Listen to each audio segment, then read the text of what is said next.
V pričakovanju posnetka zaključne prireditve naše akcije Osebnost meseca za osebnost leta 2024, televizije Vaš kanal pa danes z vami delimo še nekaj vtisov vodilnih občinskih mož.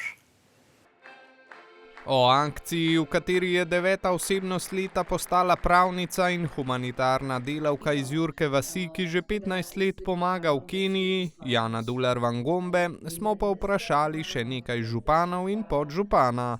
Bi iskreno čestital televiziji Vaš kanal za čudovito prireditev danes, osebnost leta 2024, in pa njeno delo spremljamo že odkar je v Afriki. Opravlja humanitarno delo, poslanstvo, ki si zasluži še kaj več kot priznanje osebnost leta 2024. Zelo zanimive zgodbe vsakega posameznika. Mislim, da so bili za vsak mesec izbrani pravilni ta pravi. Za osebnost leta mislim, da je bila pa tudi izbrana ta prava oseba, pač pomaga res tistim, bi rekel, otrokom, ki res to pomoč najbolj potrebujejo.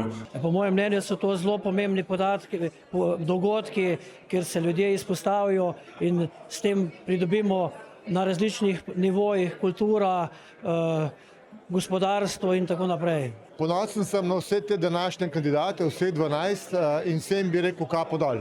Ponosen sem na našega Ninota, ki je s svojo družbo naredil svetovni sloves, edinstven delo na svetu.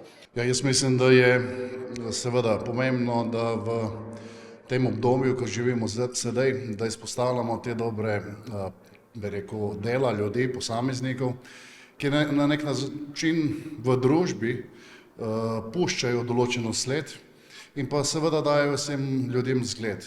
Posnetek prireditve, ki so jo poleg nominirancev soustvarjali različni nastopajoči, si boste v programu naše televizije lahko pogledali to soboto.